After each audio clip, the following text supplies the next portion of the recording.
कोणत्याही कामाला mission statement ध्येय वाक्य असतं. त्याची चाणक्य मंडळींनी 2 ध्येय वाक्य ठरवली की हे गाठायचं आपलं उद्दिष्ट हे. त्यातलं एक आहे राष्ट्रीय चारित्र्याचे व्यावसायिक तज्ज्ञ तयार व्हावेत म्हणून. पण दुसरा आहे त्याचा ह्या कथामालेशी संबंध आहे. ते आहे वैश्विकतेचं भान आणि कर्तृत्व असलेली युवा पिढी तयार व्हावी म्हणून. To develop youth with global consciousness and competence.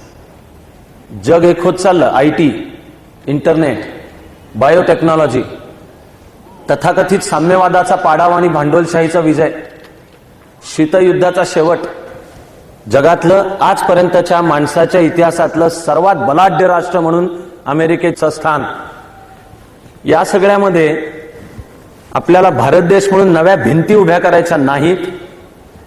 आपल्याला स्वतःमध्येच फुटलेला देश राहायचं नाही. आपल्यामध्ये शास्त्र तंत्रज्ञानात मागं पडलेला आणि जगात काय चाललंय याचं ज्याला भानच नाही, त्यामुळे येणाऱ्या प्रत्येक आक्रमणाला बळी पडतोय असाही देश व्हायचं नाही. याउलट जगाच्या ऐक्याची स्वप्न पाहणारी तुमची माझी सर्वात पहिली आणि सर्वात प्राचीन संस्कृती आहे. तुमच्या माझ्या प्रार्थनेत वसुदैव कुटुंबकम आहे. गणपतीची आरती झाल्यानंतर आपण म्हणतो त्यात पृथिवी समुद्र पर्यंत आया हा एकराट इति, एक राष्ट्र ही ध्यास आहे हा. पण ते होताना जर 100 कोटीचा देश आमचा दरिद्री फुटलेला स्वत्व विसरलेला असेल तर त्या एकत्वाची उगाच पूजा करण्यामध्ये काही अर्थ नाही. ते ढोंग आहे, ते दंभ आहे, तो खोटेपणा आहे. आपल्याला आपल्या परीने कणभराची भर घालण्यासाठीचं काम करायचं आहे. त्यामुळे ज्यांना या जगाच्या एक होत जाणाऱ्याचं भान आहे, आणि नुसतं भान नाही, कॉन्शियसनेस, कर्तृत्व पण आहे. ती जागतिक स्पर्धा अंगावर घेण्याचं धैर्य आहे, शिंगावर घेण्याचं धैर्य आहे, क्रिएटिव्हिटी आहे, एक्सलन्स आहे आपल्या क्षेत्रातला, अशा युवा पिढीचा इथे ध्यास आहे. म्हणून ह्या कथा आहेत. आणि मोठं कर्तृत्वाचं स्वप्न पाहायचं आहे. पण काय जग आहे समजावून घेऊ. 5 राष्ट्रांच्या 5 गोष्टींमध्ये गुंफलेलं आहे, पण ती राष्ट्रांच्या उत्थानाची कहाणी. नुसतीच पूजा करून थांबलो तर काय अर्थ नाही. म्हणून 6वं म्हणजे तुमचा माझा भारत देश, त्याला मध्यवर्ती आपण कारगिल ठेवतो.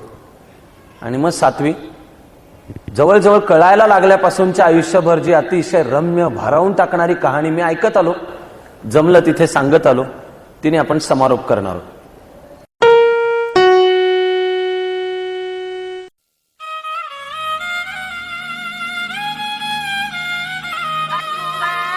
एक आनंदाची बातमी. लवकरच सुरू होतीये स्पर्धा नृत्यांगण. ही स्पर्धा आहे नृत्याची, नाचाची. उत्तर अमेरिकेतले नर्तकही कसे एकापेक्षा एक आहेत हे जगाला दाखवून देणारी स्पर्धा नृत्यांगण. आपल्या ओळखीत जे कोणी नर्तक नर्तिका आहेत त्यांना नृत्यांगण स्पर्धेत भाग घ्यायला जरूर सांगा. स्पर्धेचे नियम अर्थातच ePrasaran.com वर.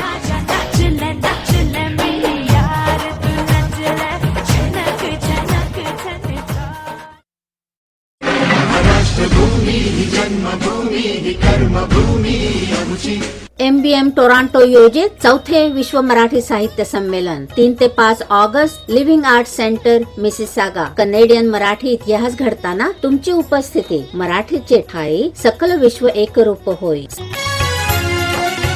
संमेलन अध्यक्ष कविवर्य नाधव महानोर. नावाजलेले साहित्यिक, नामांकित सांस्कृतिक कार्यक्रम, दर्जेदार नाटक, संगीत, नृत्याविष्कार. स्वयंसेवकांना सहभागाचे आवाहन. रसिक श्रोत्यांना आग्रहाचे आमंत्रण. Early bird booking before May 31. www.vmsstoronto.com. Leena Devdhare 905-828-0822.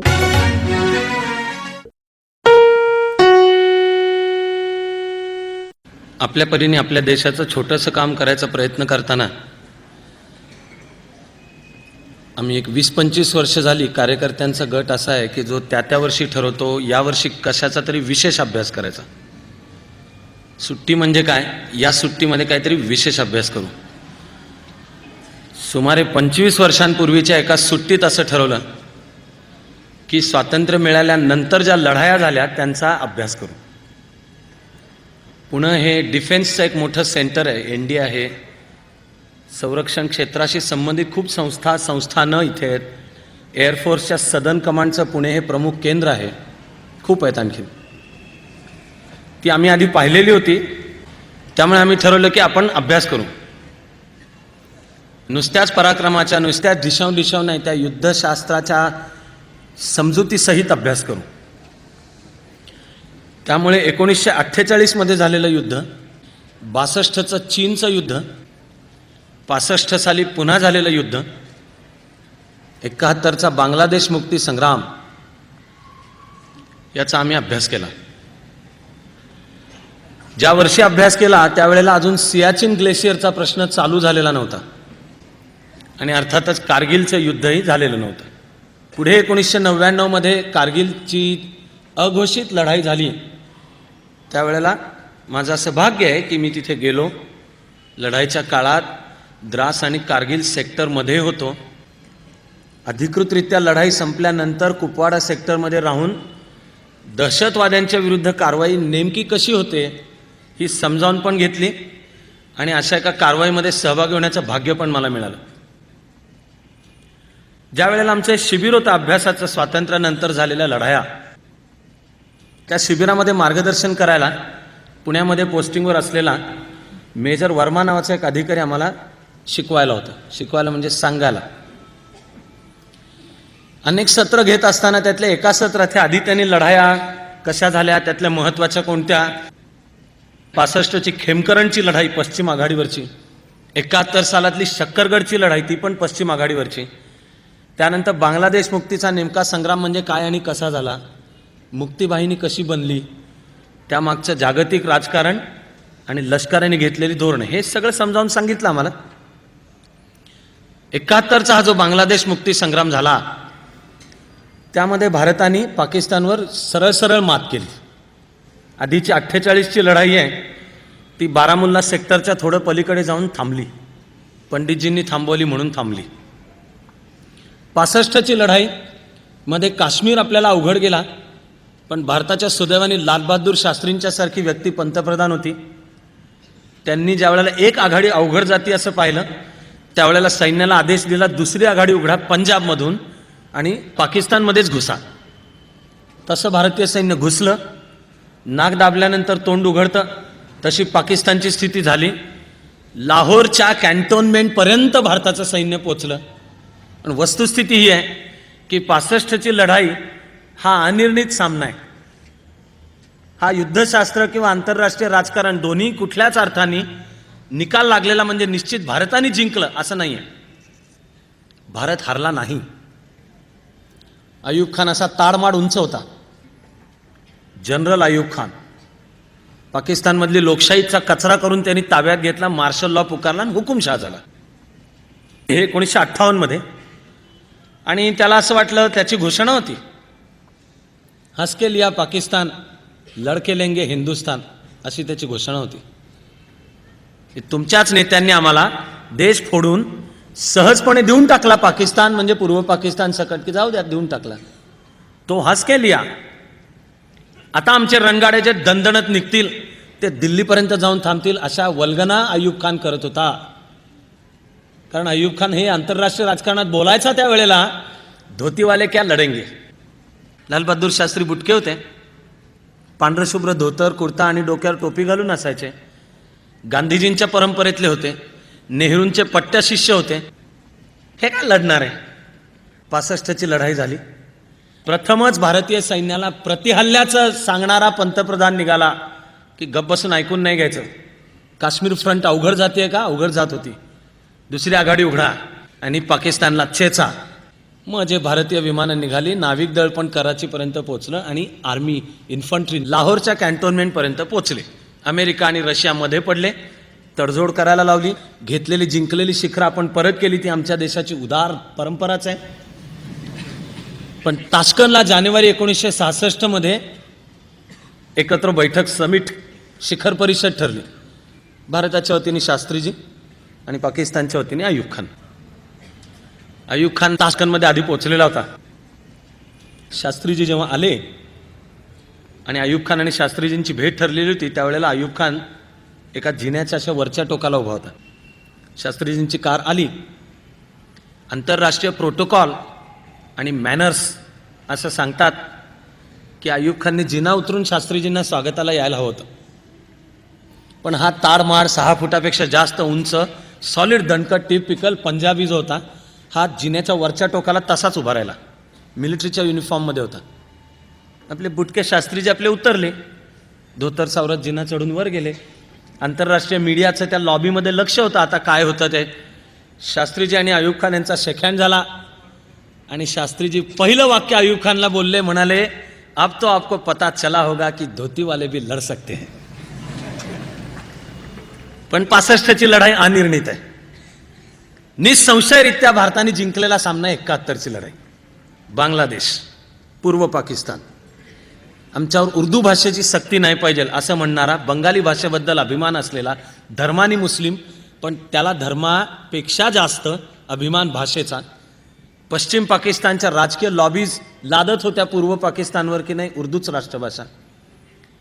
निवडणुका झालेल्या निवडणुकीत पाकिस्तानची जी संसद अस्तित्वात यायला लागली त्यामध्ये मेजॉरिटी पूर्व पाकिस्तानमधला शेख मुजीब रहमान यांचा पक्ष अवामी लीग याला मिळायला लागली. याचा अर्थ लोकशाही संकेतानुसार आता पाकिस्तानचा पंतप्रधान झाला पाहिजे शेख मुजीब. पण पश्चिम पाकिस्तानमधल्या ज्या राजकीय लॉबीज होत्या लष्कराला धरून राहणाऱ्या, आणि पश्चिम पाकिस्तानमधला राजकीय पक्ष म्हणजे पाकिस्तान पीपल्स पार्टीचा त्यावेळचा नेता जुल्फिकार अली भुट्टो याला मान्य नव्हतं. तो जनरल याह्या खानच्या मागे लागला. याह्या खाननी निवडणुका कॅन्सल केल्या, पाकिस्तानची सत्ता आपल्या हातात घेतली. जुल्फिकार अली भुट्टो त्याचा सत्ता चालवण्यातला उजवा हात बनला.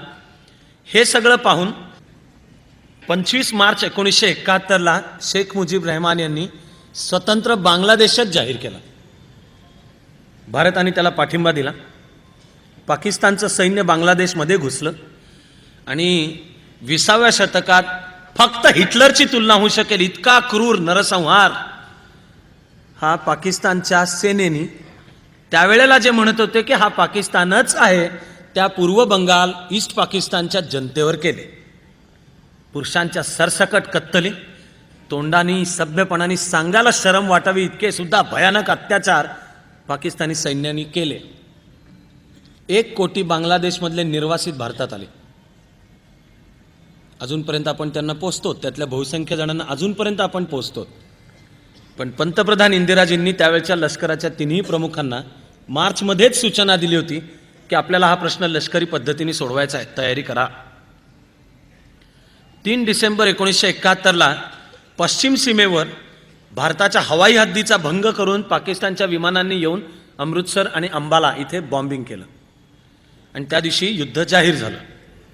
13 दिवसात भारतीय लष्कराने बांगलादेश स्वतंत्र केला. 13 दिवस 20व्या शतकातली ही सर्वात गतिमान लष्करी कारवाई आहे आणि जगभरच्या युद्धांमध्ये हे फास्टेस्ट विजय, सगळ्यात वेगवान विजय. आजही त्याचा जगभर, नुसतं भारत नाही जगभर या बांगलादेश कॅम्पेनचा अभ्यास होतो की हे अद्भुत आश्चर्य भारतीय लष्कराने 13 दिवसात कसं काय साध्य केलं. पण केलं. त्यामागे आंतरराष्ट्रीय राजकारण होतं, नेतृत्व होतं, लष्कराचा निश्चय होता. अत्याधुनिक असलेलं भारतीय लष्कर एकदा त्याला एरवी जे हात मागे बांधून आमचं राजकीय नेतृत्व लढायला सांगतं ते त्यांचे हात सोडले आणि त्यांना सांगितलं जिंका. 13 दिवस. बांगलादेश हा भौगोलिकदृष्ट्या अतिशय अवघड भाग आहे जिंकायला, कारण तो गंगा नदीचा त्रिभुज प्रदेश येतो. उत्तरेला चितगाव डोंगराळ भाग आहे, बाकी सगळा पाणथळ आणि दलदल किंवा पार करायला अवघड असलेल्या नद्या. त्या नद्यांची पण नावं सुंदर सुंदर आहेत, ती म्हणजे पद्मा, मेघना. आणि बांगलादेश पश्चिम पाकिस्तान इतका धर्मांध असल्यामुळे संस्कृत आणि हिंदू वाटणाऱ्या नावांमध्ये पूर्व पाकिस्तानमध्ये सुद्धा बदल केलेला नव्हता. त्या नद्या पार करत ढाक्यामध्ये पाकिस्तानचे जे मुख्य सैन्य होतं त्याला वेढायचा आणि त्याला शरण आणायला लावायचं. 13 दिवसात भारतीय लष्कराने हे केलं. 16 डिसेंबर 1971ला पाकिस्तानच्या सैन्याचा पूर्व पाकिस्तानमधला जो commanding officer in charge CNC lieutenant general Niazi यांनी शरणागतीच्या करारावर सही केली. भारताने 92,000 पाकिस्तानी फौज कैद केली आणि डिसेंबर 1971 पासून पुढे जुलैमध्ये सिमला करार झाला त्यावेळपर्यंत हे 92,000 पाकिस्तानी सैनिक भारताच्या तुरुंगात होते. त्यांची भारत देखभाल एकदम उत्तम करत होता. त्यांना खायला प्यायला उत्तम मिळेल, दूध दुभतं नीट मिळेल, नंतर पोराबाळांची तुमच्या भेट होईल, तुम्ही काय काळजी करू नका. भारताच्या तुरुंगात त्यांचा टॉर्चर नाही. त्यांच्यावर अत्याचार नाही, त्यांना लावलेले चाप नाही, मारलेले फटके नाहीत, उचकटलेली नखं नाही, सोललेली कातळी नाही, हे सगळं भारतीय सैनिकांचं पाकिस्तानच्या तुरुंगात होतं. आणि अभ्यास करत असताना मेजर वर्मा आम्हाला हे सगळं सांगत असताना जेव्हा हे ऐकत होतो त्यावेळेला आज चिडलो आम्ही. आणि तो राग प्रश्न विचारायला मेजर वर्मावर काढला. हे काय बकवास धोरण आहे हे? पाकिस्तानचं लष्कर 92,000 आम्ही सुरक्षित सांभाळायचं. सिमला करार झाला, 7 महिने लष्कर सांभाळलं. त्यानंतर 92,000 जणांना सुरक्षित नेऊन पुन्हा पाकिस्तानमध्ये सोडायचं. रस्त्याने सोडायचं असेल तर पंजाबमधली बाघा बॉर्डर, आणि रेल्वेने सोडायचं असेल त्या बाघापासून थोड्या किलोमीटर अंतरावर अतारी नावाचं भारतातलं रेल्वेचं शेवटचं स्टेशन येतं. तिथून पुढे आहे तो भारतच, पण आमच्याच पूर्वजांच्या पराक्रमाने आता आमच्या नाकावर टिचून वर्षाला 57,000 कोटी रुपये खर्च करायला लावेल असं राष्ट्र तिथं निर्माण करून ठेवलं आम्ही. त्यामुळे सिमला करारानंतर त्यांना नेऊन सोडायचं, आणि भारताने त्यांना नेऊन सोडलं. बंदोबस्त नीट केला, काळजी घेतली, आणि नंतर नेऊन सोडायचं. चिडलो. आणि मेजर वर्मानं विचारलं, हे बकवास आहे, ह्या काय चाललेलं आहे की सुरक्षित 7 महिने ठेवा, त्यांना नेऊन सोडा, काही शिक्षा नाही, काही नाही, उलट बंदोबस्त आपण नीट केला. मेजर वर्मांनी आम्हाला युद्धातलं एक शास्त्र फार छान समजावून सांगितलं. माणसं नुसती शस्त्रास्त्रांनी लढत नाहीत. बंदुकी, दारुगोळा, सेबर जेट्स हे 65 सालातली स्टेट ऑफ आर्ट टेक्नॉलॉजी असलेलं विमान, नंतर फॅन्टम जेट्स, मिग, मिराज, हॉविट्झर, 155 mm, बोफोर्स. माणसं साधनांनी लढत नाहीत, माणसं हृदय आणि मेंदू इथून लढतात. Will to fight. आणि जिंकायचं म्हणजे काय करायचं असतं? 2 गोष्टी. शत्रूची destroy the capacity to fight, आणि destroy the will to fight. शत्रूची युद्ध करण्याची क्षमता खलास करा. क्षमता खलास करा म्हणजे त्याला लष्करी पराभव करा, लढायला उभे राहतील त्यांना मारा, शस्त्र टाकतील त्यांना कैद करा. असं इंटरनॅशनल प्रोटोकॉल आहे, त्याचं नाव जिनिव्हा कन्व्हेन्शन. लढताना सुद्धा जर शस्त्र टाकलं आणि हात वर केले तर त्याच्यावर गोळी चालवायची नाही, त्याला पकडायचं.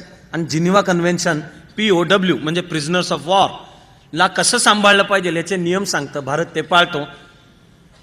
पण destroy the capacity to fight, लढण्याची कपॅसिटी संपवा, म्हणजे दारुगोळा उद्ध्वस्त करा, त्यांची ठाणी ताब्यात घ्या, त्यांची बंकर्स उद्ध्वस्त करा वगैरे. पण destroy the will to fight, लढण्याची विल ती संपली तर हातात शस्त्र घेऊन करायचं काय? हातात आहे गन, पण ट्रिगरवर बोट आहे, ते बोट दाबता नाही येत, ती खलास करा. मग ज्या वेळेला आपण पाकिस्तानी जवानांना कैद करतो आणि त्यांचा बंदोबस्त नीट करतो आणि त्यांना नेऊन सोडतो, पुढच्या लढाईमध्ये त्यांना माहिती असतं की जरा हरायला लागलो, हरतो असं दिसलं तर फार लढत बसू नका, शस्त्र टाकून मोकळे व्हा. हे आपल्याला तुरुंगात ठेवणार आहेत, नीट बंदोबस्त आपला करणार आहेत, आपल्या पोराबाळांचीही काय काळजी प्रॉब्लेम नाही आपल्याला, आणि ते झालं की आपल्याला पुन्हा नेऊन सोडणार आहेत. मानसिक परिणाम आहे. आणि कल्पना करा की भारतीय सैन्याने सर्व बाजूंनी वेढलंय समजा पाकिस्तानी जवानांना, आणि शेवटचा इशारा त्यांना दिला जातो की बऱ्या बोलांनी शस्त्र टाका, नाहीतर तुम्ही सगळे मरणार आहात. पाकिस्तानी सैनिक शस्त्र टाकून मोकळा होतो. पण याच्या बरोबर उलटी परिस्थिती लक्षात घ्या. भारतीय जवान काहीतरी कारणामुळे असे सापडलेत, सगळ्या बाजूंनी पाकिस्तानने घेरलंय, त्यांना माहिती आहे की असं नाही तर तसं मरायचंच आहे.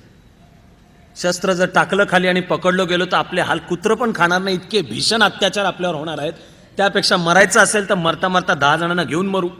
म्हणून भारतीय सैनिक शेवटच्या क्षणापर्यंत बंदुकीची नुसती शेवटची गोळी नाही, बॅयोनेटनी लढतो, पण तो शरण जात नाही, शस्त्र टाकत नाही.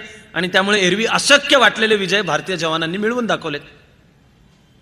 त्यामुळे आपण पाकिस्तानला हरवलं, पाकिस्तान तुटला, 92,000 जणांना सांभाळलं आणि त्यांना नेऊन सोडलं. जिनिव्हा कन्व्हेन्शन असं पण म्हणतं की समान पातळीच्या सैनिकाची देखभाल तुरुंगामध्ये समान पातळीच्या सैनिकांनी करायची. त्यामुळे सैनिकाकडे लक्ष सैनिकांनी द्यायचं, कॅप्टनची देखभाल कॅप्टननी करायची. मेजर वर्मा 71च्या युद्धाच्या वेळी मेजर होते, त्यामुळे त्यांच्या देखभालीमध्ये पाकिस्तानी लष्करातला मेजर इक्बाल नावाचा अधिकारी होता. या मेजर इक्बालची त्यांनी 7 महिने देखभाल केली. सिमला करार झाला. सिमला करारात ठरलेली सगळ्यात महत्त्वाची गोष्ट आहे की काश्मीर हा भारत आणि पाकिस्तान या दोघांच्या मधला प्रश्न आहे. तिसऱ्या देशाची लुडबुड आम्ही त्याच्यात ऐकून घेणार नाही. तो सिमला करार, त्याच्यावर सह्या झाल्या आणि ठरलं की आता नेऊन सोडायचं.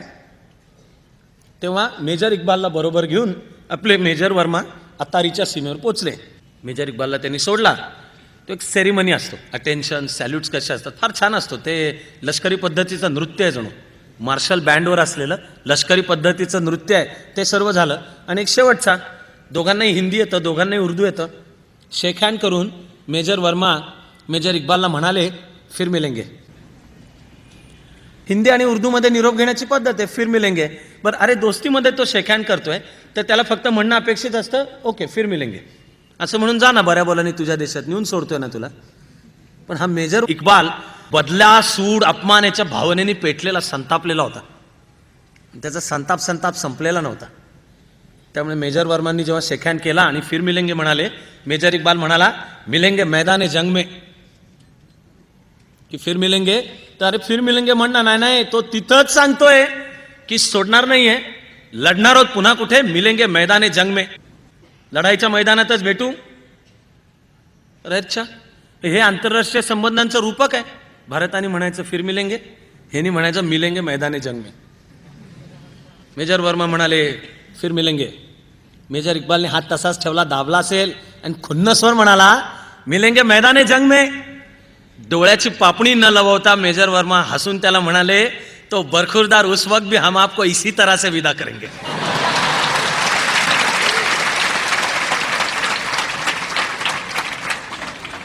पण आम्ही शत्रूला हरवायचं आणि दरवेळेला शांततेचं बोलणं करून त्याला नेऊन सोडायचं. तो म्हणणार पुन्हा हल्ला करणारच आहे. आम्ही म्हणायचं बरखुरदार उस वक्त भी हम आपको इसी तरह से विदा करेंगे. दरवेळेला ही संधी मिळेलच असं नाही. पहिली त्यांना ज्या वेळेला मिळते त्यावेळेला ते नाशच करणार आहेत. त्याचा अर्थ युद्ध करायचं तर जिंकण्यासाठीच करायचं युद्ध. ही भारताची ठसठसती जखम दूर झाली पाहिजे, यासाठीच झालं पाहिजे. ठसठसती जखम आता 60 वर्ष होत आली त्याला. स्वातंत्र्य मिळताना गोऱ्या साहेबांनी पाचर मारून ठेवली भारताच्या एकात्मतेत. म्हणाले, मुळात तुम्ही राष्ट्र नाहीच आहात. आम्ही तुमच्याकडनं जसा देश ताब्यात घेतला तसा सोडणार आहोत. तुकड्या तुकड्यांनी घेतला, संस्थानांनी घेतला. कुठे एक राष्ट्र आहे भारत. त्यामुळे भारतातल्या 565हून जास्त संस्थानांना ब्रिटिशांनी स्वातंत्र्य दिलं की जा तुम्हाला जे करायचं ते करा. पाकिस्तानला सामील व्हा किंवा भारताला सामील व्हा किंवा तुमचा स्वतंत्र देश करा. तुमच्या माझ्या सुदैवानी सरदार पटेल तिथं बसलेले होते, ज्यांच्यापाशी वास्कळ भोंगळ बकवास चालत नाही म्हणून. सरदार पटेलांनी भारताशी सामिलीकरणाचा करार तयार केला. त्यावेळच्या भारताच्या लष्कर प्रमुखांना बोलवलं आणि ते देऊन सगळ्या संस्थानांमध्ये पाठवलं आणि सांगितलं, सगळ्यांना सांगा सह्या करा, गडबड नाही पाहिजे. सर्वजणांनी केल्या. 3 जणांचं ऑब्जेक्शन होतं. जुनागडचा राजा, हैदराबादचा निजाम आणि काश्मीरचा राजा. जुनागड आणि हैदराबादमध्ये लोकसंख्या बहुसंख्येने हिंदू होती आणि राजा मुसलमान होता. काश्मीरमध्ये बहुसंख्य लोकसंख्या मुस्लिम होती पण राजा हिंदू होता. जुनागडच्या राजाविरुद्ध लोकांनीच बंड केलं, तो घाबरला आणि पाकिस्तानमध्ये पळून गेला. हैदराबादच्या निजामाचं तसं नाही झालेलं. हैदराबादच्या निजामाशी इतर सगळ्या संस्थानिकांशी झाला सामिलीकरणाचा करार. हैदराबादच्या निजामाशी जो झाला आणि भारतीय नेतृत्वाने स्वीकारला त्याचं नाव आहे डॉक्युमेंट ऑफ असोसिएशन, सहकार्य. त्या कराराचा अर्थ हा आहे की भारतीय नेतृत्वाने मान्य केलं, हैदराबाद संस्थान वेगळं, त्याचं लष्कर वेगळं, त्याचं परराष्ट्र धोरण वेगळं. आपल्याला माहीत नसतं, त्यामुळे ऐकायला आश्चर्य वाटणार आहे की 47 साली स्वतंत्र झाल्यानंतर सुद्धा त्यावेळच्या राजकीय नेतृत्वाने मान्य केलं होतं की हैदराबादची सेना स्वतंत्र असेल, निजामाचा झेंडा स्वतंत्र असेल, त्याला वेगळं परराष्ट्र धोरण ठेवायला परवानगी आहे, अंतर्गत सुरक्षिततेसाठी तो म्हणेल ते करायला पाहिजे, हे सगळं मान्य केलं होतं. तेवढं ऐकून जर निजाम गप्प बसला असता तर आज भारताच्या करेक्टमध्ये आणखी एक पाकिस्तान दिसलं असतं. आमचं राष्ट्र काय याविषयी ज्यांच्या भोंगळ कल्पना होत्या त्यांच्या कृपेने दिसला असता आणखी एक मध्ये राष्ट्र. पण आमच्यावर 2 उपकार झाले. एक म्हणजे हा निजाम जास्ती लोभी निघाला. तो जर मिळाला त्याच्यावर थांबला असता तर ते वेगळं राष्ट्र म्हणून कंटिन्यू झालं असतं. निजामानी भारतीय विमानांना हैदराबाद संस्थानच्या हवेतून जायला बॅन घातला, तो मान्य करून चेन्नई म्हणजे त्यावेळचं मद्रास, तमिळनाडूकडे जाणारी, भारताची उत्तरेकडनं येणारी विमानं हैदराबाद संस्थानला वळसा घालून जायला लागली. म्हणजे हे आंतरराष्ट्रीय संबंध झाले. निजाम आणि भारत सरकार म्हणजे आंतरराष्ट्रीय संबंध. तुमच्या हवेतून आमचं विमान जाऊ द्यायचं का नाही हे तो सांगणार, आणि ते आम्ही मान्य केलं होतं. पण निजामानी स्वतंत्र युनायटेड नेशन्सचं सदस्यत्व मागितलं आणि रजाकार या नावाखाली त्यांनी भारताच्या मराठवाडा प्रदेशामध्ये आणखीन घुसून सामान्य जनतेवर अत्याचार करायला, सक्तीने धर्मांतर घडवून आणून त्यांना मुसलमान करायला म्हणून हे एक सैन्य तयार केलं आणि त्यांना मराठवाड्यात घुसवलं. मग मात्र त्याविरुद्ध प्रतिकार चालू झाला. पंडितजी गेलेले होते परदेशात, कॅबिनेट बैठकीचं नेतृत्व करत होते सरदार पटेल. ते नाहीत याचा फायदा घेऊन 15, 16 आणि 17 सप्टेंबर 1948ला सरदार पटेलांनी हैदराबाद संस्थानमध्ये सैन्य घुसवलं. पण ते सरदार पटेल असल्यामुळे त्यांनी त्याला सैनिकी कारवाई नाव नाही दिलं, त्यांनी त्याला नाव दिलं पोलिसी कारवाई. सैनिकी कारवाई दुसऱ्या देशावर होत असते. आमच्या देशातला प्रश्न निर्माण झाला आणि इलाजच उरला नाही तर करावी लागते, त्याला पोलिसी कारवाई म्हणावी लागते. सरदार पटेलांच्या त्या कृपेने 17 सप्टेंबर 1948 तारीख विसरू नका, स्वातंत्र्य मिळाल्याच्या 13 महिने नंतर आहे. ते 13 महिने हैदराबाद वेगळं होतं, पण निदान ते एकरूप तरी झालं. उरलं ठसठसतं काश्मीर. राजा हिंदू शिखांच्या साम्राज्याशी 19व्या शतकाच्या मध्याला लढताना, म्हणजे महाराजा रणजित सिंग याचा मृत्यू 1839, त्यावेळेला सतलजचा तह होता आणि महाराजा रणजित सिंग आणि ईस्ट इंडिया कंपनी यांच्यात ठरलं होतं की सतलजच्या दक्षिणेला महाराजा रणजित सिंगनी यायचं नाही, सतलजच्या उत्तरेला ईस्ट इंडिया कंपनीने जायचं नाही. ते महाराजा रणजित सिंगच्या मृत्यूची वाट पाहत होते. तो 1839 साली मृत्यू झाला. वारसा हक्कावरनं आपसात लढाया चालू झाल्या. शिखांची राणी बदफैली निघाली. एक राजपुत्र ब्रिटिशांनाच सामील झाला. तो जाऊन लंडनला राहिला. त्याला लंडनला बाई, बाटली, व्यसनांच्या सकट सगळं पुरवण्याची ईस्ट इंडिया कंपनीने व्यवस्था केली. त्याचं तारुण्य बरबाद नासून गेलं. लढायची इच्छा संपलेलं राजकीय नेतृत्व. शिखांचा पराक्रम होताच. 1848 मध्ये 3 लढायांच्या मध्ये शीख साम्राज्य संपलं. 3 लढाया, जसं मराठ्यांचं साम्राज्य 3 लढायात संपलं. 3 लढाया. एक इथे पुण्याच्या संगमावर झालेली, दुसरी नगरच्या रस्त्याला निघालो तर कोरेगाव भीमा म्हणून ठिकाण लागतं ते, तिसरं आणखीन पुढे आष्टी. 3 लढायात बलाढ्य पराक्रमी असलेलं 51 पराक्रमी. किती पराक्रमी, किती पराक्रमी. वेळेअभावी एकच उदाहरण ऐकून ठेवा. शिंदेच्या फौजेचा ज्यांनी पराभव केला, महादजी शिंदे गेलेले होते. अमृतराव शिंदे म्हणून सरदार. 2 लढायांच्या मध्ये शिंद्यांचा पराभव झाला. शिंदे वेगळे लढले, भोसले वेगळे लढले, पेशवे उशिराच लढाईला उभे राहिले आणि वेगळे लढले. त्रिंबकजी डेंगळे वेगळा एकटा लढला, पकडला गेला आणि ब्रिटिशांच्या कैदेमध्ये मेला. बडोद्याचे गायकवाड लढलेच नाहीत. पण ही जी शिंद्यांच्या फौजेशी लढाई झाली, त्याच्या 2 लढाया झाल्या. एक नगर आणि दुसरी लासवारी. महादजी शिंदेच्या दूरदृष्टीच्या नेतृत्वामुळे शिंद्यांची ही फौज आधुनिक होती. ईस्ट इंडिया कंपनीच्या तोडीस तोड होती. या 2 लढायांच्या मध्ये ईस्ट इंडिया कंपनीचं नेतृत्व करणारा जो ब्रिटिश सेनापती आहे त्याचं नाव आहे आर्थर वेलस्ली. आर्थर वेलस्ली म्हणजे कोण, तर नंतर युरोपमध्ये नेपोलियनचा ज्यांनी पराभव केला तो ड्यूक ऑफ वेलिंग्टन म्हणजे आर्थर वेलस्ली. त्यांनी युरोपमधला बलाढ्य समजला जाणारा सम्राट नेपोलियन, अजिंक्य समजला जाणारा नेपोलियन, त्याचाही त्यांनी पराभव केला. आणि लासवारी आणि नगरच्या लढाईमध्ये त्यांनी मराठ्यांच्या फौजेचा पराभव केला. पंतप्रधान झाला ड्यूक ऑफ वेलिंग्टन नंतर, आणि पंतप्रधान झाल्यावर त्यांनी सांगितलेलं आहे की मला वॉटरलू पेक्षा लासवारीची लढाई अवघड गेली. अजिंक्य समजल्या जाणाऱ्या नेपोलियनशी जी लढाई जिंकली त्याच्यापेक्षा जास्त अवघड शिंद्यांची, मराठ्यांची जी फौज होती त्याच्याशी गेली.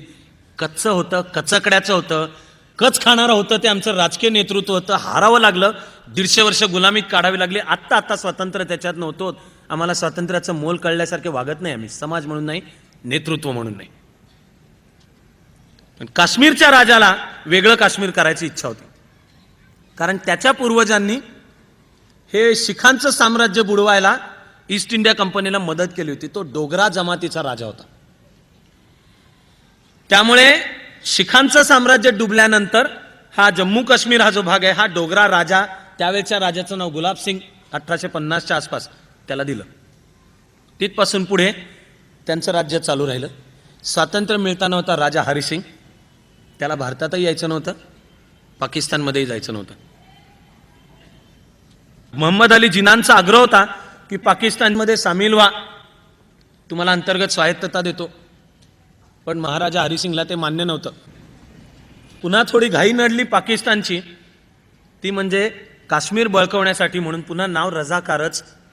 रजाकार या शब्दाला इस्लाममध्ये किंवा उर्दू, पर्शियन, अरेबिक भाषेत मूळ अर्थ आहे तो चांगला आहे बरं का. खरं म्हणजे रजा म्हणजे सेवा, धर्माची सेवा करणारे, ही संकल्पना सगळ्या धर्मांच्या मध्ये आहे. तसे रजाकार, पण नावाला रजाकार, शिरायचा आणि जनतेवर अत्याचार करायचे असे रजाकार. म्हणजे रजाकार नावानी, खरं म्हणजे पाकिस्तानी सैन्यच मोहम्मद अली जिनांनी काश्मीरमध्ये घुसवलं. ते जसे पुढे सरकायला लागले तसा हा राजा हरिसिंगचा प्राण वरखाली व्हायला लागला. त्यांनी भारत सरकारकडे मागणी केली की तुमची मदत द्या. पुन्हा एकदा सुदैवानी सरदार पटेल होते, त्यामुळे त्यांनी राजा हरिसिंगपाशी आग्रह धरला की भारतातल्या सामिलीकरणावर सही केलीस तर भारतीय लष्कर येऊन तुला सोडवेल. हा शेवटच्या क्षणापर्यंत नाही म्हणत होता. एक दिवस असा आला 1948च्या जानेवारी महिन्यातला की आत्ता जो पाक व्याप्त काश्मीर आहे, 3 प्रदेश आहेत, हुंजा, स्कार्दू आणि गिलगिट, हे तर गेलेलेच होते. पण बारामुल्ला सेक्टरमधून हे रजाकार आतमध्ये शिरलेले श्रीनगरमध्ये आले. श्रीनगरचं रेडिओ स्टेशन त्यांनी ताब्यात घेतलं. असा एका मधल्या टेकडीवर राजवाडा आहे, त्याला वेढा घातलेला होता. एअरपोर्ट फक्त कसाबसा शिल्लक होता. आणि राजा हरिसिंगनी गुडघे टेकले. आणि सरदार पटेलांचे जे दूत महाजन नावाचे आणि गिरजाशंकर वाजपेयी हे त्यावेळचे आपले फॉरेन सेक्रेटरी हे श्रीनगरमध्ये तळ देऊन होते आणि राजा हरिसिंगला सांगत होते सामिलीकरणाच्या करारावर सही कर तर भारतीय सैन्य येईल. ज्या वेळेला श्रीनगरचा हा फक्त एअरपोर्ट सोडून उरलेला भाग जणू घेतलेला आहे, आता जर श्रीनगर पडलं तर हातातनं काश्मीर गेला, तुला नाही मला नाही घाल कुत्र्याला अशी स्थिती होऊन बसणार. म्हणून राजा हरिसिंगनी भारताच्या सामिलीकरणावर सही केली. पहिली जी टीम पोचली भारतीय लष्कराची ती एक कुमाओ रेजिमेंट आणि तिचा CO म्हणजे कमांडिंग ऑफिसर होता कॅप्टन सोमनाथ शर्मा. 300 जण विमानाने पोचले. विमानाने त्यांना का जावं लागलं हे लक्षात घ्या की आत्ताचा भारतातून जम्मू मार्गे बनिहाल पास, काराकोरम रेंजेस, बनिहाल पासमधलं सगळ्यात शिखराला एक बोगदा आहे, त्याचं नाव नेहरू टनेलच आहे आणि त्या जागेचं नाव पटनी टॉप. तिथून उतरतो तो श्रीनगर व्हॅलीमध्ये रस्ता उतरतो. हा रस्ता त्यावेळी अस्तित्वातच नव्हता. त्यावेळेला श्रीनगरकडे जाण्याचा मुख्य रस्ता इस्लामाबाद, पाकिस्तानमधून मुझफ्फराबाद, मग डोमेल नावाचं ठिकाण आणि तिथून तो श्रीनगरला उतरत यायचा. त्यामुळे भारतीय लष्कराला जायला रस्ता नव्हता, तो नंतर झाला. विमानाने पाठवायचं होतं.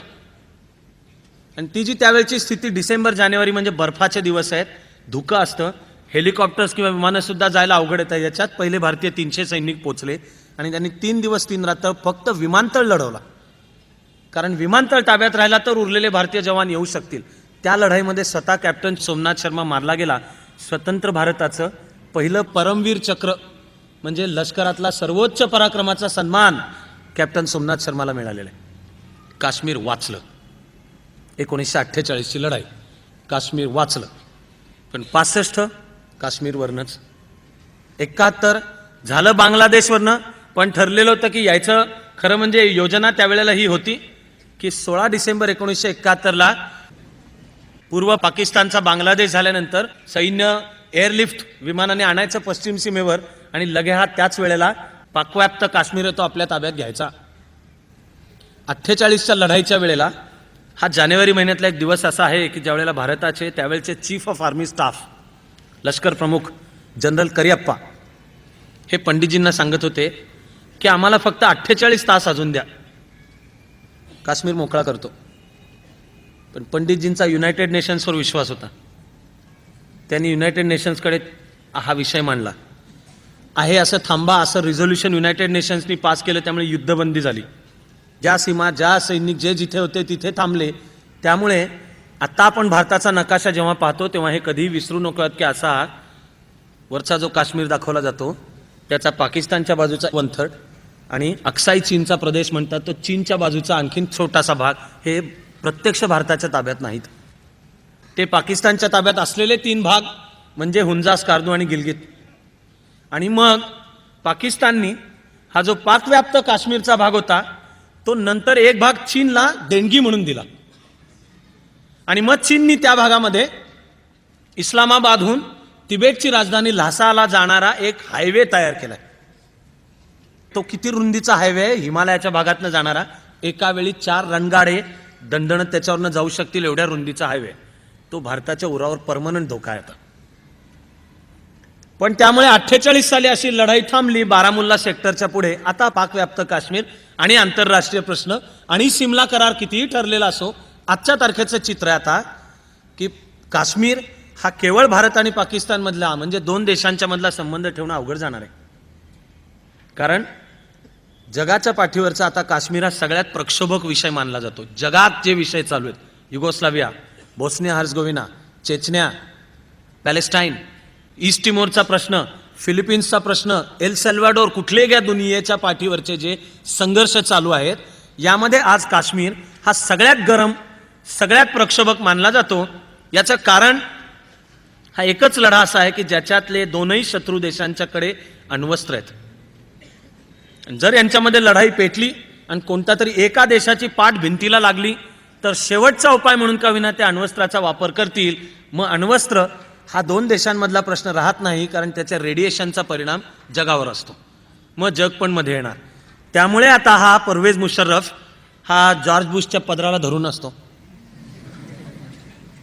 पण तो आमच्या कचखावपणाने हे आपण विसरू नको यात.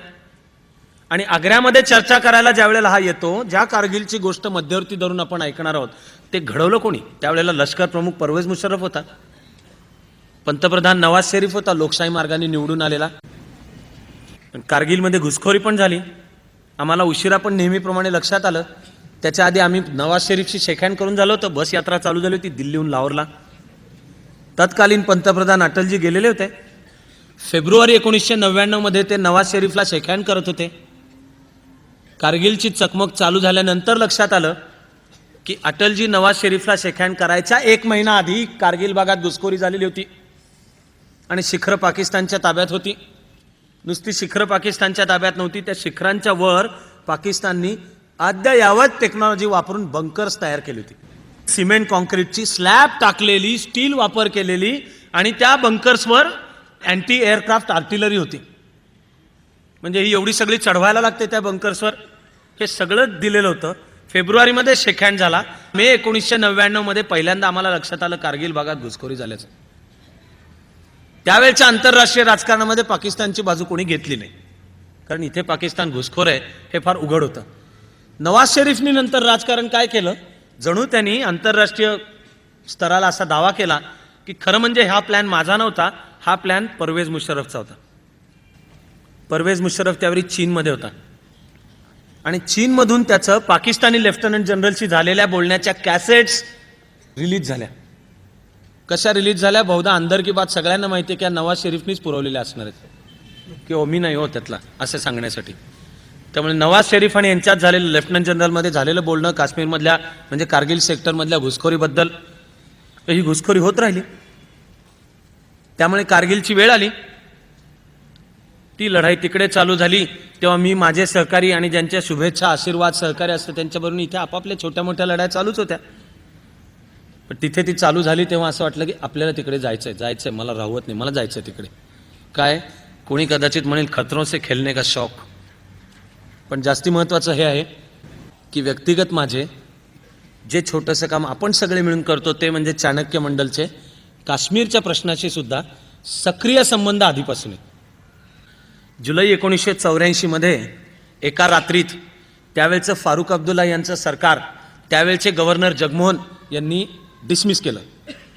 त्याच संध्याकाळी GM शाह, गुल मोहम्मद शाह, हा पुण्याचा जावई आहे, म्हणजे काय, त्याची पत्नी पुण्यातली आहे, गुल शाह, याचा शपथविधी झाला काश्मीरचा मुख्यमंत्री म्हणून. त्या सर्व दिवसांच्या मध्ये मी श्रीनगरमध्ये होतो. मला गुल मोहम्मद शाहना भेटता आलं होतं, फारुख अब्दुल्लांना भेटता आलं होतं. हा इख्तियार अन्सारी म्हणून झडिबल भागातला शिया मुस्लिमांचा नेता, त्याला भेटता आलं होतं. मौलवी मीरवाज फारुख हा सुन्नी मुस्लिमांच्या दृष्टीने श्रीनगरच्या जवळची जी हजरत बलची सगळ्यात सन्मानजनक मस्जिद, आणि ती अत्यंत इस्लाममध्ये सन्मानजनक आहे, कारण मुसलमानांची ही श्रद्धा आहे की त्याच्यात हजरत मोहम्मद पैगंबर यांचा केस आहे. ती हजरत बलची मस्जिद, तिचा जो प्रमुख असतो त्याला मीरवाईज असं म्हणतात. तो होता मौलवी मीरवाईज फारूक. पुढे त्याची हत्या झाली. पुढे या झेडार अन्सारी शिया समाजाचे नेते, त्यांचे पण पुढे हत्या झाली. पण मला त्यांना सगळ्यांना भेटता आलेलं होतं, सीमेवर जाता आलेलं होतं, लष्करी अधिकाऱ्यांशी बोलणं झालं होतं. पुढे 2 वर्षांनी IAS होऊन बसलो. IAS ऑफिसरचं तर ट्रेनिंग असतं आर्मीबरोबर, ते मी मागून घेतलं होतं. काश्मीर सेक्टर, कुपवाडा सेक्टरमध्येच माझं ट्रेनिंग झालं होतं. ब्रिगेड 161चं युनिट म्हणतात ते, म्हणजे 18 GR म्हणजे गुरखा रेजिमेंट. गुरखा रेजिमेंटची 18 GR. 28 GRचे कमांडिंग ऑफिसर होते field marshal Manekshaw. 18 GR मधलं जास्ती प्रसिद्ध नाव आहे सुभाष घिसिंग, जो पुढे स्वतंत्र दार्जिलिंगसाठी लढला. मग त्यांनी मान्य केलं आता दार्जिलिंगचं हिल काउन्सिल वेगळं आहे, त्याचा अध्यक्ष सुभाष घिसिंगच आहे. तो भारतीय लष्करातला अधिकारी होता. तो 18 GR मध्ये होता. बारामुल्लापासून पाकिस्तान सीमेवर जे कुठलं XYZ ठिकाण आहे तिथे माझं 1986 आणि 87च्या डिसेंबर महिन्यांमध्ये ट्रेनिंग झालं होतं. त्यावेळेला 3 दिवस 3 रात्र डायरेक्ट लाईन ऑफ कंट्रोलवर पहारा करायचं कामच असतं. त्या ट्रेनिंगचा भाग म्हणून तिथे जायचं. त्यावेळेला मी मागून घेतलं होतं सगळ्यात टफ, सगळ्यात अवघड जे पिकेट म्हणजे शिखर असेल तिथे मला पाठवा. आधी मी ते मागितलं, नंतर मला कळलं की हे जे सगळ्यात टफ पिकेट आहे त्याचं नाव आहे शर्मिला. सैनिकांनी अशी शिखरांना नावं देऊन ठेवलेली, पिकेट्सना नावं आहेत शर्मिला, हेलन, बिंदू वगैरे. वर्षानुवर्षानुसार ती बदलतात का नाहीत मला माहिती नाही, तर त्याच शिखरांची सध्याची नावं जुही, काजोल, ऐश्वर्या वगैरे असणार. पण हे टफेस्ट 20,000 फुटावर होतं.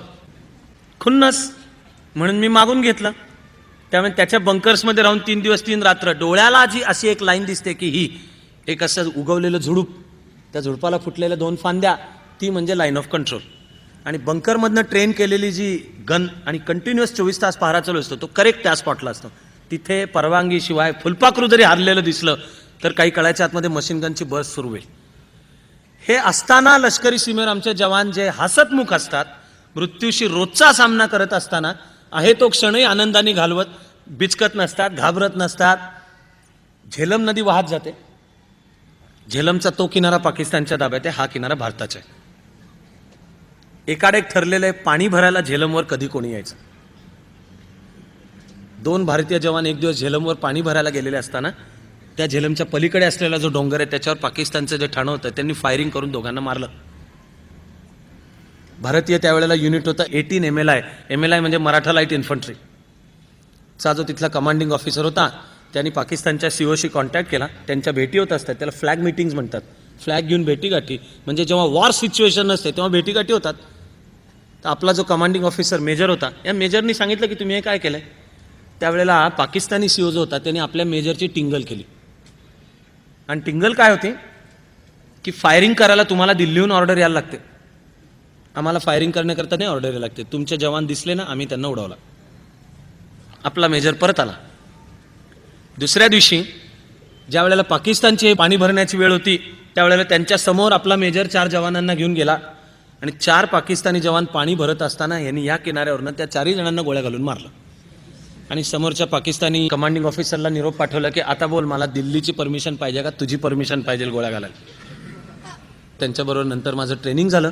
भारतीय लष्करातलं जे स्पिरिट आहे, आणि मी ही शब्दरचना पुन्हा पुन्हा वापरतोय की हात मागे बांधून लढाई करायला त्यांना जर नाही सांगितली तर जी ताकद आहे ते लष्कर अजिंक्य म्हणावं असेल, ते लष्कर चारित्र्यवान म्हणावं असेल.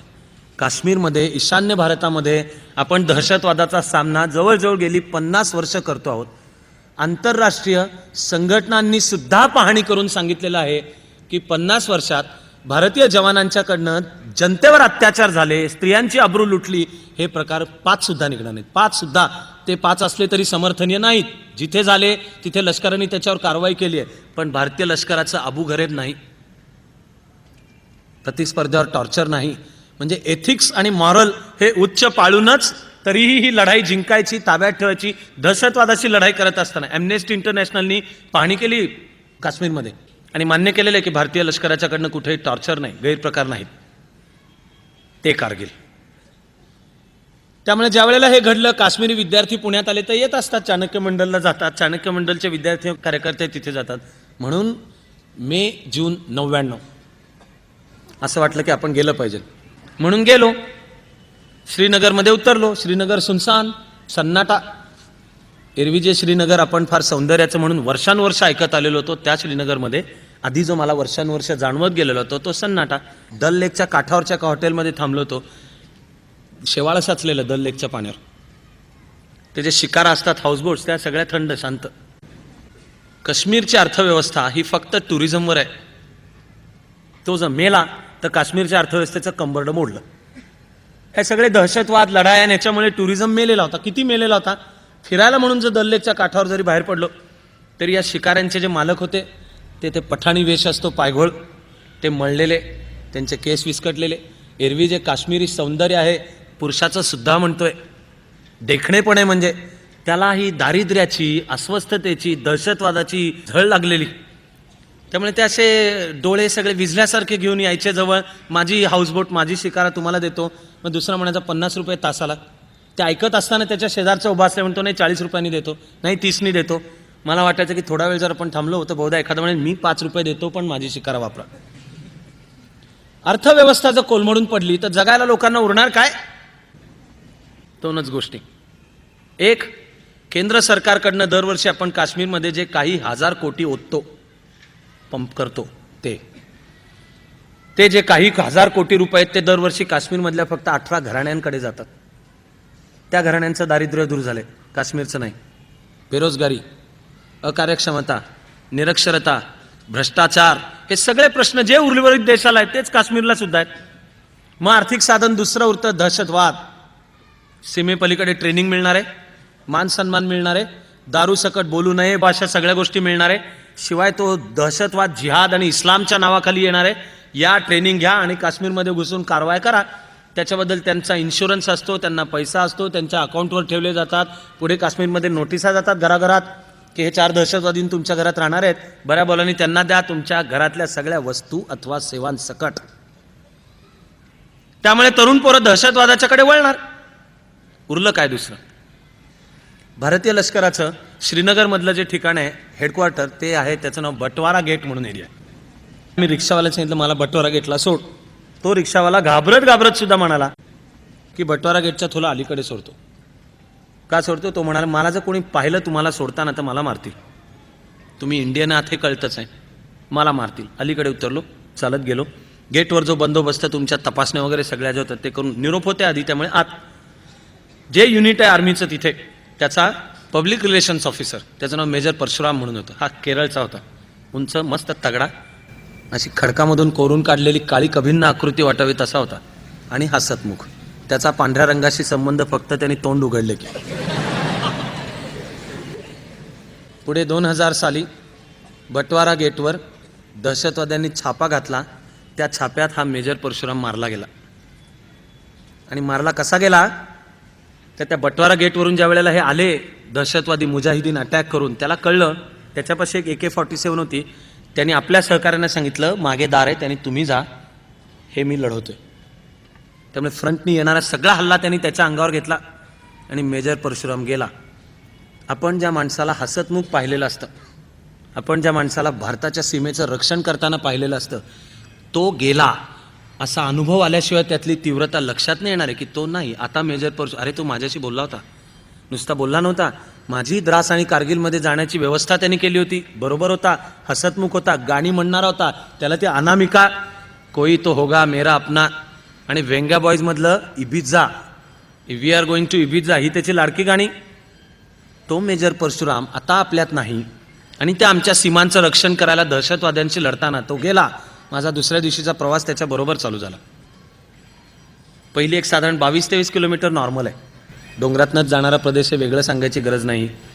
शिखरं बर्फाच्छादित व्हायला सुरुवात झालेलीच होती, पण गुलमर्ग सोनमर्गपर्यंत एव्हरीथिंग नॉर्मल. पहिला चटका आणखीन बसणं चालू होतं ते त्या गुलमर्ग आणि सोनमर्गला, कारण ही ठिकाणं एरवी टुरिस्ट डोळ्यांना कळतील अशा स्कीइंगच्या रेंजेस आहेत तिथे. तो अरविंद स्वामी मधूचे डोळे उघडतो आणि असं 70 mm वर भव्य ये भरी वादियाँ वगैरे काय जे काय येतं ना ते म्हणजे गुलमर्ग आणि सोनमर्ग आहे. तुम्ही लक्षात गुलमर्ग आणि सोनमर्गच ठेवा, ते बाकीचे विसरलात तरी चालेल. ते सुनसान ढाबे असतात, ते नुसते तिथे पडून राहिलेले. आणि मी जेवायला उतरलो तर ताटातलं उरलेलं घेऊ का असं विचारायला येणारी 7-8 वर्षाची गोरी पान देखणी काश्मीरी पोरं होती. धस्स होत होतं. त्या गुलमर्गपाशी 1000 ट्रक्सची तरी अशी रांग, कारण तिथून चढण चालू होते. श्रीनगर व्हॅली संपते. त्या चढणीचा जो हायेस्ट पॉईंट आहे तो म्हणजे जोजिला नावाची खिंड. पलीकडे द्रास आणि कारगिल सेक्टर्स म्हणजे युद्ध भाग आता चालू होतो.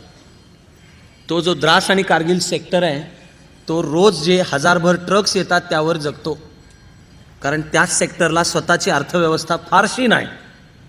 गुराखी आहेत, जमतं त्यावेळेला लोक शेतं पिकवतात, पण बाकी फारशी नाही.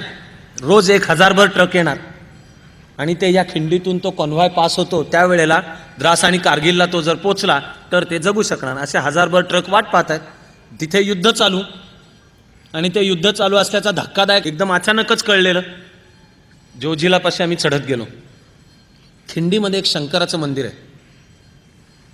त्या मंदिरापाशी आमच्याबरोबरच्या आर्मीचे 2 युनिट्स ड्युटी जॉईन करायला चाललेले होते. ते थांबले आणि सगळ्यांनी उतरून शंकराला नमस्कार केला. ते मी पाहत होतो. मग मी एक फोटो काढलेला आहे. त्या फोटोमध्ये एक जवान असा नमस्कार करून हात खाली घेतोय नुकताच. त्याच्या छातीवर पाटी आहे. तो नेम टॅग आहे मोहम्मद उस्मान. मोहम्मद उस्मानला भारताच्या वतीने लढायला जात असताना देवा आम्हाला विजय दे असं सांगायला, शंकरासमोर हात जोडायला त्याचा इस्लाम आडवा येत नाही, किंवा तो त्यांनी हात जोडल्यामुळे आता तो मुसलमान राहिला नाही, काफिर झाला वगैरे, हे अल कायदा आणि ओसामा बिन लादेन सोडता बाकी कोणी म्हणणार नाही. पण तो नमस्कार करतो. आणि लढाईमध्ये ज्या वेळेला पाकिस्तानी सैनिक भारतीय जवानांनी मारले ते सिव्हिल वेशात होते. पाकिस्तान नाकारतच होता, आम्ही घुसखोरी केलीच नाहीये म्हणत होतं. पुराव्यांनी सापडले ते, कारण जे जवान पकडले गेले, मारले गेले, त्यांच्याकडे शस्त्रास्त्र साधनं, याची लायसन्सेस, त्यांच्या डायरीज, मुख्य म्हणजे ती होती NLI नावाचं पाकिस्तानी लष्कराचं unit. N is northern light इन्फंट्रीची युनिट्स होती.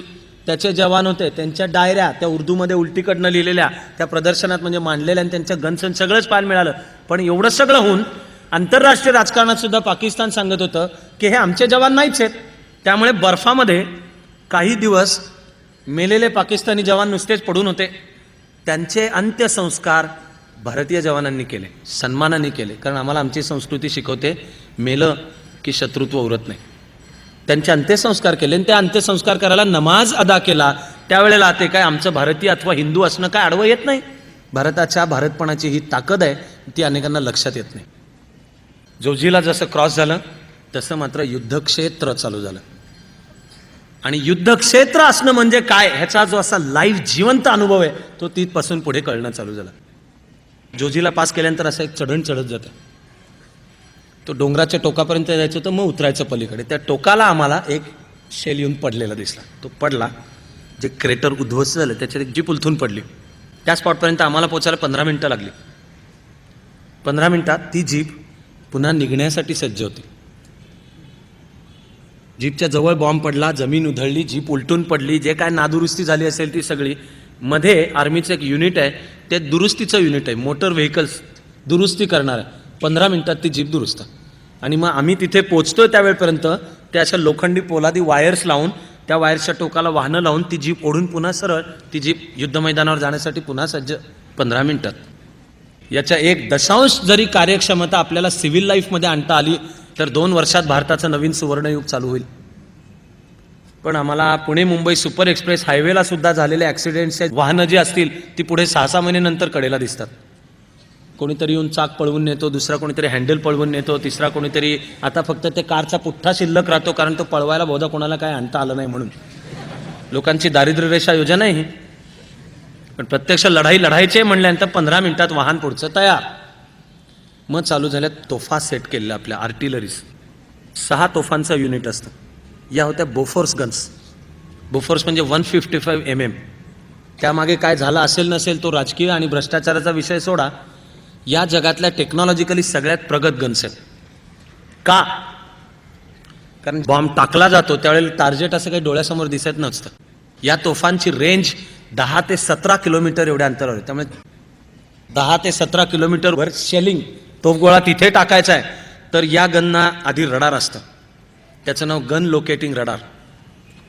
आणि ज्यावेळेला शत्रूचा एखादी शेल येतो आणि पडतो, त्यावेळेला हा जो गन लोकेटिंग रडारचा कॉम्प्युटर आहे तो ते ऑनलाईन असेस करतो, त्याचा वेग, वजन, तो कुठे पडला, क्रेटर, त्याचा अँगल, आणि विदिन नो टाइम ते गन लोकेटिंग रडार सांगतं की हा जो आला तो कुठून आला, अक्षांश, रेखांश आणि एक्झॅक्ट स्पॉट. त्यामुळे बोफोर्स गनवर तो सेट केला जातो आणि मग उलटा बॉम्ब टाकला जातो. ज्या वेळेला युद्ध चालू झालं त्यावेळेला आपल्या तोफखान्याकडे गन लोकेटिंग रडार्सच नव्हती. बोफोर्स तोफा होत्या पण तोफांच्यावर गन लोकेटिंग रडार्स नव्हती. आणि तुम्ही गन लोकेटिंग रडार काय घेऊन बसलात? भारतीय जवानांच्याकडे घालायला बर्फात वापरावेत असे शूज नव्हते. आधीचे 6 महिने आपल्याकडे रिपोर्ट होता की स्वित्झर्लंडमधली एक बर्फामधले बूट तयार करणारी कंपनी आहे, तिच्याकडे पाकिस्ताननी 55,000 शूजची डिमांड नोंदवलेली आहे वेगळी. हे इंटेलिजन्सद्वारा रिपोर्ट होता आपल्याकडे. आपण काही केलं नाही. आणि लढाई चालू झाली त्यावेळेला गन लोकेटिंग रडार तर त्यामुळे सोडाच. स्नो शूज म्हणतात, बर्फातले शूज होते आपल्या सैनिकांच्या पायामध्ये, स्नो शूज नव्हते. अशा वेळेला ज्या वेळेला समोरनं तोफगोळा येतो आणि मग आपण टाकतो, या गननी टाकलेला मात्र पाकिस्तानी, ही टेक्नॉलॉजी त्यांच्याकडे आहे. त्यांना पण कळणार आहे कुठल्या तोफेतून नेमक्या कुठल्या स्पॉटवरून हा तोफगोळा आला, त्यामुळे ते पण सेट करणार त्यांची गन आणि बॉम्ब टाकणार, शेल तोफगोळा टाकणार. बोफोर्सचं वैशिष्ट्य हे आहे की ही हेवी 155 mm गन असून एक तोफगोळा टाकला की ती जागा बदलू शकते. त्यामुळे टाकला, 2-4 टाकले, जागा बदलली, मग हवा तो तिथे हे तुम्ही टाका, तिथे बॉम्ब टाका तुमचे. म्हणजे ही जी युद्ध, ही गेम ऑफ विट्स आहे. हा खेळ आहे, हा बुद्धिबळाचाच आहे. गेम ऑफ विट्स, डोक्याची लढाई आहे. तिला बोफोर्स ही उपयोगाची आहे पण गन लोकेटिंग रडार नाहीत. अशा वेळेला भारतीय आर्टिलरीने जे उलटं शेलिंग केलेलं आहे ते कसं केलेलं आहे, तर ज्या वेळेला तोफगोळा येऊन पडतो त्याचा इम्पॅक्ट जमिनीवर जो होतो त्यांनी खड्डा तयार होतो, क्रेटर.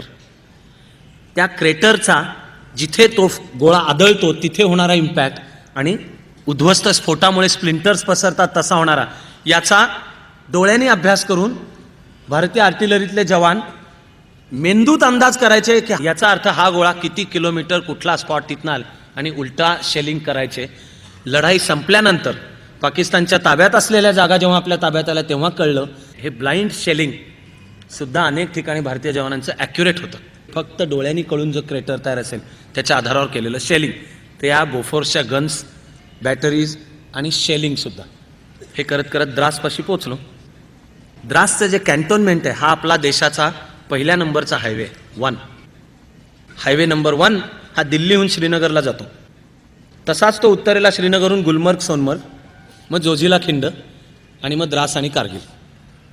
जोजिला खिंड क्रॉस केली की द्रास आणि कारगिलला जाण्याकरता तो असा पूर्व उत्तरकडे वळतो आणि त्याच्यावर एकमेकापासून साधारण 40-42 किलोमीटरच्या अंतरावर द्रास आणि कारगिल ही 2 ठिकाणं आहेत. त्याला लागून जी सगळी शिखरं होती ती पाकिस्तानच्या ताब्यात होती. त्यामुळे शिखरांच्या वरनं, रस्त्यावरनं जाणाऱ्या माशीला सुद्धा फायर करता येईल इतक्या ॲक्युरेट त्यांच्या गन सेट होत्या. मध्ये मध्ये शेलिंग थांबायचं, पण त्यामुळे द्रास आणि कारगिल सेक्टरला हा दररोज 1000 ट्रक्सचा होणारा जो सप्लाय तो तर बंद झालेला होता. द्रासला पोचलो आपण, त्याला नाव हायवे आहे पण तो असा एवढासा रस्ता आहे, 1 ट्रक जाईल असा, कशी बशी 1 ट्रक जाईल, तो हायवे अल्फा 1. हायवेच्या दुसऱ्या साईडला एक टेकडी चालू होते, या साईडला कॅन्टोनमेंट आहे, 20 फुटाचा रस्ता. त्या रस्त्याच्या करेक्टमध्ये द्रास कॅन्टोनमेंटचा त्यावेळेचा एक अधिकारी, तो कॅप्टन लेवलचा होता, उंच होता, तगडा होता, गोरापान होता, चिडचिडीत होता, हसरा होता. आर्मी ऑफिसरचं वर्णन करताना आता हसरा होता हे वेगळं सांगणारच नाही मी. मला अजून एरंडेल प्यालेला आर्मी ऑफिसर सापडायचा आहे. आणि तो हसतमुखपणाने बोलत होता. मी तिकडे जाण्यापूर्वी माझ्या परीने थोडासा गृहपाठ करून गेलो होतो, त्यामुळे महत्त्वाच्या लढाया, महत्त्वाची शिखरं, त्यांचे जे फोटोग्राफ्स आणि ते कुठे सेट आहेत ह्याचा माझ्या परीने मी अभ्यास करून गेलो होतो. त्यामुळे मला माहिती होतं की कारगिलच्या या लढाईचे जे टर्निंग पॉईंट आहेत ते 2 लढाया हे त्याचा मुख्य टर्निंग पॉईंट आहे. एक तोलोलिंग नावाचं शिखर होतं आणि दुसरं टायगर हिल नावाचं शिखर आहे. ज्याला थोडासुद्धा कॉमन सेन्स आहे त्याला टायगर हिल एकदा फोटो जरी पाहिलेला असला तरी ओळखू येईल इतका तिचा शेप ठळक कळेल असा करेक्ट त्रिकोणी आहे, करेक्ट त्रिकोणी. तो अभ्यास करून मी गेलेलो होतो. मला लक्षात होतं की द्रासच्या जवळ कुठेतरी टायगर हिल आहे. बाकीचं द्रास सुनसान, नुसतं सुनसान नाही तर गाव बेची राख. द्रासची लोकसंख्या 20,000 आहे. एकही माणूस द्रासमध्ये राहत नव्हता. आसपासच्या गावांमध्ये ती माणसं निघून गेलेली होती. गाव बेची राख. कंट्रोल टॉवर उद्ध्वस्त. द्रासमधला भारतीय आर्मीचं ॲम्युनिशनचं सेंटर होतं ते उद्ध्वस्त. द्रास हे जगातलं नंबर 2चं सर्वात थंड ठिकाण आहे, मानवी वस्ती असलेलं. याहून थंड फक्त जिथे अंटार्क्टिकावर वस्ती आहे, आर्क्टिक आणि अंटार्क्टिक झोन. बाकी द्रास हे थंडीच्या काळामध्ये -32 डिग्रीजपर्यंत द्रासला टेम्परेचर उतरतं. ते द्रास एवढा रस्ता, सगळ्या शिखरांच्या वर पाकिस्तानी गन्स सेट केलेल्या. आणि 20 फुटी रस्त्यावर उभं राहून मी ह्या कॅप्टनला विचारलं की ती लांब त्रिकोणाकार क्षितिजावर दिसत होती. त्यामुळे मी त्या कॅप्टनला विचारलं की ती दिसते ती टायगर हिल का? तो म्हणला ऑफकोर्स ती टायगर हिल. म्हणून मी विचारलं की तोलोलिंगची लढाई 3 जूनला झाली 1999. तो टर्निंग पॉईंट आहे. तोलोलिंग पुन्हा एकदा हातात आल्यानंतर टर्निंग पॉईंट आहे की आता पाकिस्तान डिफेन्सिव्हवर आहे. उरतं ते काम एक्झिक्यूट करणे, पुश करायचं, ढकलायचं आहे, पण आता काय ताब्यात मिळू शकत नाही. ते तोलोलिंग. अच्छा, मी रस्त्यावर उभे, दूर क्षितिजावर टायगर हिल पाहून झाल्यानंतर मी या कॅप्टनला विचारलं तोलोलिंग कोणती? कॅप्टन म्हणाला ही तोलोलिंग. 20 फुटी रस्त्याच्या इकडे आर्मीचा कॅन्टोनमेंट. 20 फुटी रस्ता ओलांडला की जी टेकडी चालू होते ती तोलोलिंग. ती पाकिस्तानच्या ताब्यात होती. 6 महिने ताब्यात होती.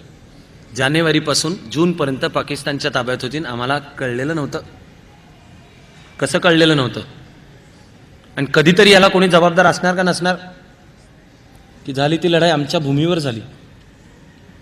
आम्ही पाकिस्तानमध्ये घुसलो नव्हतो. पाकिस्तान काश्मीर क्षेत्रामध्ये कुठे 2 किलोमीटर, 7 किलोमीटर, 8 किलोमीटर, हायएस्ट म्हणजे 11 म्हणजे तोलोलिंग. कॅन्टोनमेंटला लागून जे आहे तिथे दरवेळची आपली पिकेटची सिस्टीम आहे. बर्फ पडायच्या आधी आपले जवान तिथे जातात. बर्फ सेट झाला की त्यांचे रेडिओ सेटच्या आधारे त्यांचं कम्युनिकेशन असतं. क्रमाक्रमाने निष्काळजीपणा आला का? जवानांच्याकडे का नव्हती शस्त्रास्त्र, दारुगोळा, ॲम्युनिशन आणि टेक्नॉलॉजी? कुठेतरी कधीतरी आमच्या देशात कोणी जबाबदारी पत्करणे नावाचा प्रकार असतो का नाही? याला जबाबदार कोण? कुठले तरी अहवाल पुढे सुब्रमण्यम कमिटी म्हणून नेमली गेली. तिने काहीच सांगितलं नाही. कोणी हे घडलं, हे सगळं घडलं. भारतीय जवानांनी प्राण अर्पण करून पुन्हा तो भाग मुक्त केला. पण मुळात गेला कसा? आणि तो गेला मग कळला कसा? ज्याला राष्ट्राकरता जीवनाच्या विविध क्षेत्रातल्या लढाया लढायच्या आहेत आणि आपली ही प्रार्थना करायची आहे, त्याला प्रेरणा वाटेल अशा गोष्टीपासून आपण सुरुवात केली. एकत्र प्रार्थना करू आणि आज थांबू. नव्या वैभवाचीच स्वप्ने सजावी, नव्या वैभवाचीच स्वप्ने सजावी. मनी हास्य लेऊन मुक्ती जगावी, मनी हास्य लेऊन मुक्ती जगावी. हवी फक्त उन्मुक्त निर्माण शक्ती, हवी फक्त उन्मुक्त निर्माण शक्ती. नवी ध्येय आसक्त प्रल्हाद भक्ती, नवी ध्येय आसक्त प्रल्हाद भक्ती. हवी फक्त उन्मुक्त निर्माण शक्ती, हवी फक्त उन्मुक्त निर्माण शक्ती. नवी ध्येय आसक्त प्रल्हाद भक्ती. नवी ध्येय आसक्त प्रल्हाद भक्ती. अहंता गळावी अभंगास म्हणता, अहंता गळावी अभंगास म्हणता. तपस्येत तल्लीन आतून होता, तपस्येत तल्लीन आतून होता. प्रतिभे समस्तीत आकार यावे, प्रतिभे समस्तीत आकार यावे. पुरी उत्तमाचेच ओंकार गावे, पुरी उत्तमाचेच ओंकार गावे. हवी फक्त उन्मुक्त निर्माण शक्ती, हवी फक्त उन्मुक्त निर्माण शक्ती. नवी ध्येय आसक्त प्रल्हाद भक्ती.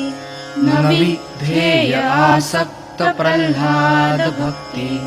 जरी एक अश्रू पुसायास आला, जरी एक अश्रू पुसायास आला, तरी जन्म काहीच कामास आला. तरी जन्म काहीच कामास आला. जरी अश्रू विस्फोट होऊन सजला, जरी अश्रू विस्फोट होऊन सजला, तरी मुक्त ज्वालामुखी जन्म झाला. तरी मुक्त ज्वालामुखी जन्म झाला. हवी फक्त उन्मुक्त निर्माण शक्ती. हवी फक्त उन्मुक्त निर्माण शक्ती. नवी ध्येय आसक्त प्रल्हाद भक्ती. नवी ध्येय आसक्त प्रल्हाद भक्ती. नवी ध्येय आसक्त प्रल्हाद भक्ती. नवी ध्येय आसक्त प्रल्हाद भक्ती. नवी ध्येय आसक्त प्रल्हाद भक्ती. नवी ध्येय आसक्त प्रल्हाद भक्ती.